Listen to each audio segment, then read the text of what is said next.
Welcome to Cake on Tuesday, where we spotlight the rule breakers, the underdogs who refuse to listen when everyone said it won't work. I'm Elizabeth Bieniek, and for the next 20 minutes, we're diving into another disruptive innovation story that proves sometimes the craziest ideas change everything. Hello, and welcome to this very special Thanksgiving episode of Cake on Tuesday. I'm going to change things up a little bit today, and I want to talk about a very important topic in this season of Thanksgiving, and that is the topic of gratitude and being grateful. I think we all know that there have been a lot of scientific studies that have proven the health benefits of gratitude and gratefulness, and it can improve a lot of things in your health, from better sleep, lower blood pressure, cardiovascular health, stronger immune system. But what I think is really interesting is I read a study recently that where people are the least likely to express gratitude is at work, with only 10% of people ever saying thank you to a colleague or coworker, and 60% of people in the U.S. never expressing gratitude at work. This is kind of a big thing. So I want to take a minute to pause and talk about this. I want to come at this from a couple of different angles. When I think of thankfulness and gratitude, one of the first things I think about is there's this book called The Gap and the Gain. I have it here. Let's flash it up for those of you on video here. The Gap and the Gain by Dan Sullivan and Dr. Benjamin Hardy. What this boils down to, it's basically saying, are you operating in the gap or you're operating in the gain? And when you're operating in the gap, you're always looking at your life and comparing where you are trying to go with where you are today, and you're looking at the gap between the two. And that will always put you in a place of negativity because you're always looking at not measuring up. Whereas if you're looking at the gain, you're always looking at from where you were to where you are now, and measuring and appreciating and being thankful for that gain. Because I think we can all reflect and look back and realize we've come a long way. So I highly recommend that book. I don't get anything if you buy that book. I'm not, selling it or anything like that, but it's a fantastic book on mindset and reframing. And I really, really like to reflect on that because it's a real quick, easy thing to say. Am I in the gap or am I in the gain on this? I talk about this concept of gratitude in my own book, Cake on Tuesday, which I will hawk here because I do get proceeds if you buy this book. But many of you who listen to this podcast don't realize it's actually based on the book. The book came first, Cake on Tuesday, 25 Lessons to Unlock Corporate Innovation. But the point of that book is really sharing a certain story of a time in my life where I went through leading a crazy entrepreneurial project and all the things I learned through that. But the very last chapter in that book is called All Experiences Are Useful If You Learn From Them. And I ended that book with a note of gratitude again, because this is such an important topic. When you're looking at, when I went through this experience, what did I come away from with it? If you're trying to match a checklist, you're always going to be disappointed. There's always more you could do, more you could learn.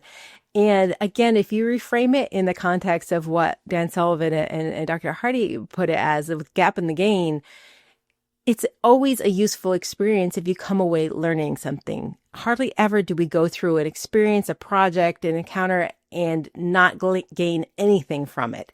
So we've always come out wiser, even if it's a, hey, I'm not going to do that again.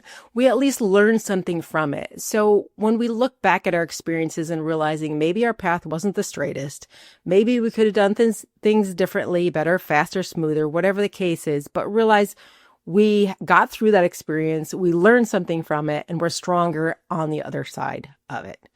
So as we are in the season of thankfulness right now, I want to put a challenge out there, a call to action, and I'm going to do this to myself too.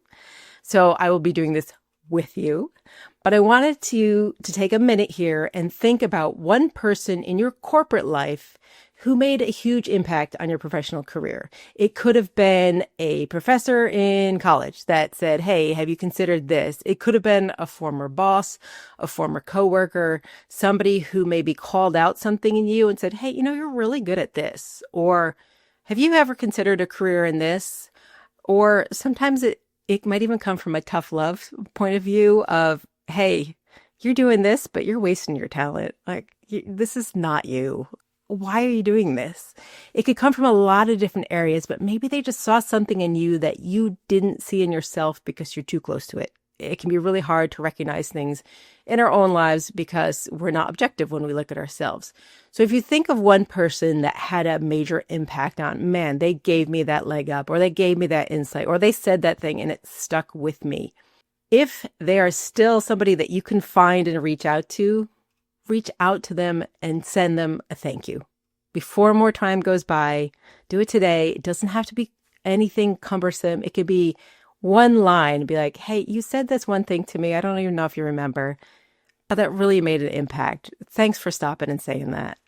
And then my second challenge is going to be pay it forward.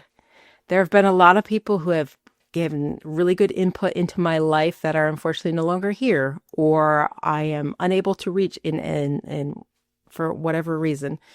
But I do have an opportunity to do the same thing that they did for me in someone else's life. So whether this is at your company, in your circle, is there somebody there that you've always really appreciated something that they've done, or you've always realized, they're really awesome at this? Tell them. If you haven't told them, this is the perfect opportunity. Again, this is the season of Thanksgiving. This is the perfect opportunity to thank somebody for being uniquely them. Call out that gifting or that ability in them. And you never know what kind of input that could have in their total career trajectory. That might be something that they just needed to hear, and it might influence what they end up doing in the future. So thank you all for listening. Cake on Tuesday. We'll be back next week with our regular guests and another amazing disruptor in the field. But I just wanted to take a moment on Thanksgiving to say, let's be grateful. Let's stay humble. Let's have some grace for other people. We're all learning together. And for those of us in the U.S., we'll be enjoying some pie later this week. But it is Tuesday, so anywhere in the world, it's always a good time to have cake on Tuesday. Happy Thanksgiving, y'all. Thanks for joining another Cake on Tuesday celebration of beautiful disruption. Please share it, review it, and find more innovative stories at podcast.cakeontuesday.com. I'm Elizabeth Bieniek. Be bold, stay curious. Now go have some cake.